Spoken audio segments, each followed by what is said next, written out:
Hi friends, அஸ்ஸலாமு அலைக்கும்.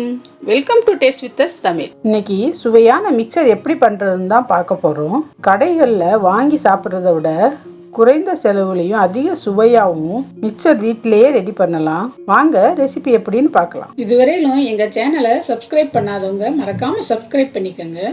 ஒரு பவுலில் 1 கப் கடலை மாவு, 1/4 கப் அரிசி மாவு, 1/2 டீஸ்பூன் மிளகாய்த்தூள், 1/4 டீஸ்பூன் பெருங்காயத்தூள், 1/4 டீஸ்பூன் பாதி பேக்கிங் சோடா, தேவையான அளவு உப்பு சேர்த்து நல்லா மிக்ஸ் பண்ணி தேவையான அளவு தண்ணி ஊற்றி தோசை மாவு பதத்துக்கு கலந்து எடுத்துக்கணும். ஒரு கடாயில் எண்ணெய் ஊற்றி எண்ணெய் சூடானதும் கலந்து வச்ச மாவை எண்ணெய்க்கு மேலே வச்சிருக்க ஜல்லிக்கரண்டி மேலே ஊற்றி இன்னொரு கரண்டியால் தேய்ச்சி விடணும். எண்ணெயில் காரா பூந்தி பொரிஞ்சு வந்ததும் தனியாக எடுத்து வச்சுக்கணும். ஒரு பவுலில் 1 கப் கடலை மாவு, 1/4 கப் அரிசி மாவு, 1/2 டீஸ்பூன் பொடிச்ச ஓமம், 1/2 டீஸ்பூன் மஞ்சள் தூள், 1/4 டீஸ்பூனில் பாதி சோடா உப்பு, 1/4 டீஸ்பூனில் பாதி அளவு பெருங்காயத்தூள், தேவையான அளவு உப்பு சேர்த்து எல்லா பொருட்களும் ஒன்றா கலந்து வர கிளறி விட்டு 1 டேபிள் ஸ்பூன் சூடான எண்ணெய் சேர்த்து எண்ணெய் மாவில் எல்லா பக்கமும் சேர்ந்து வர்ற மாதிரி கிளறி விடணும். கொஞ்சம் கொஞ்சமாக தண்ணி சேர்த்து சப்பாத்தி மாவு பதத்தில் நல்லா பிசைஞ்சு எடுத்துக்கணும்.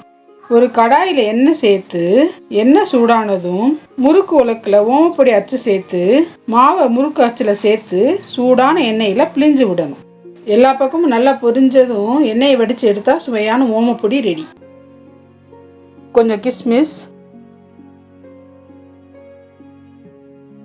கொஞ்சம் முந்திரி,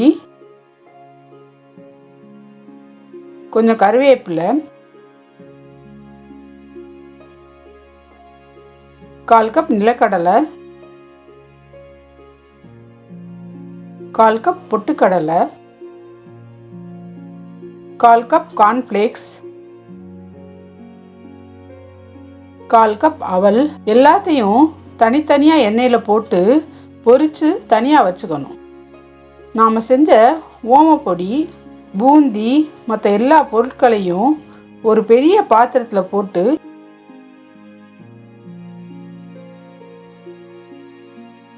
ஒன்றா கலந்து விட்டு 1 டீஸ்பூன் மிளகாய்த்தூள் சேர்த்து நல்லா கலந்து பரிமாறினா சுவையான மிக்சர் ரெடி. இந்த ரெசிபியை கண்டிப்பாக ட்ரை பண்ணி பாருங்க. வீடியோ பிடிச்சிருந்தா லைக் பண்ணுங்க, ஷேர் பண்ணுங்க, கமெண்ட் பண்ணுங்க. டேஸ்ட் வித் அஸ் தமிழை சப்ஸ்கிரைப் பண்ணிக்கோங்க. தேங்க்யூ.